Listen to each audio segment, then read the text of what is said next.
la coopération maroco-allemande est une coopération très ancienne, puisqu'elle a à peu près le même âge que le ministère de l'Environnement, puisque notre premier partenaire à la création du ministère de l'Environnement a été la coopération allemande, d'abord technique, puis ensuite la coopération financière. Alors c'est une coopération traditionnelle qui a donné d'excellents résultats. Nous avons commencé au début par une coopération plutôt axée sur les questions techniques et scientifiques, puis progressivement, cette coopération a touché d'autres champs, comme l'appui institutionnel, l'appui juridique, l'appui également à la communication et à la vulgarisation de certains concepts et principes. Alors, c'est une coopération qui est exemplaire à mains égards, puisque d'abord, elle s'aligne sur les priorités du ministère. Elle est également en complément aux opérations que mène le ministère dans le cadre de son propre budget. Et le projet qui nous intéresse aujourd'hui, qui est le projet Adaptation au changement climatique et protocole de Nagoya, est une parfaite illustration justement de cette, à la fois l'évolution de la coopération dans sa typologie, mais également dans les résultats qui ont été atteints.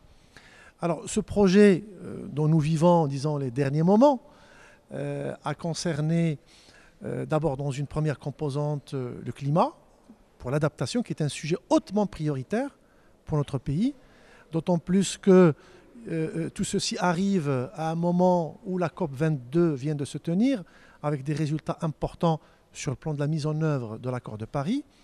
Et l'adaptation est un sujet important pour notre pays, pour l'Afrique.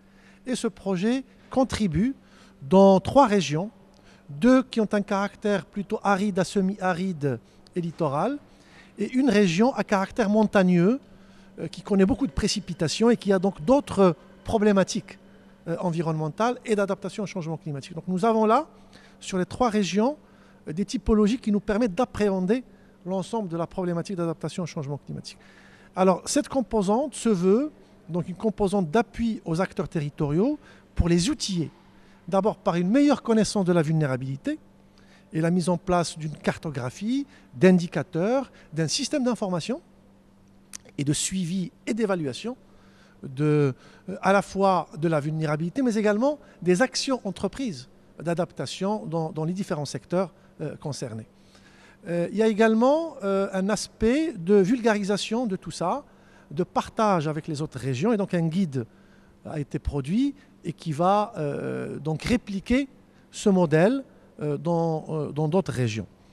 Alors ça, c'est pour la partie adaptation, avec bien entendu, un renforcement de capacité des acteurs et une mise à disposition d'outils de travail. L'autre composante, qui est la composante biodiversité, protocole de Nagoya, est une composante importante. Elle est aussi novatrice, parce que le protocole de Nagoya est un protocole nouveau. Beaucoup de pays commencent à intégrer ce protocole dans leur cadre national. Et ce projet-là, le projet ACCN, soutient le ministère pour intégrer, sur le plan institutionnel et sur le plan juridique, les dispositions de ce protocole auquel notre pays a signé et ratifié. Donc c'est un protocole important parce qu'il s'intéresse à la richesse génétique de la biodiversité. Donc c'est un sujet nouveau. Et alors en plus du cadre institutionnel et juridique, il y a également une stimulation de la recherche-développement dans ce domaine, avec la mise en réseau des institutions concernées, et elles sont nombreuses, donc d'où ce travail en commun et en coordination, qui apportera certainement une plus-value. Et il y a également la confection de sortes de contrats modèles, de contrats types, entre les détenteurs de ces ressources-là et les entreprises, qu'elles soient nationales ou internationales, qui souhaiteraient les exploiter. Donc on va avoir quelques modèles de contrats types qui vont être produits également par le projet. Et en définitive, il y a aussi une activité, si vous voulez, ou un groupe d'activités qui sont relatifs au renforcement de capacité, à la communication et à la vulgarisation de ce qu'est ce protocole Nagoya, qui concerne, je le rappelle, donc l'accès aux ressources génétiques et le partage des bénéfices et des avantages qu'on peut en tirer.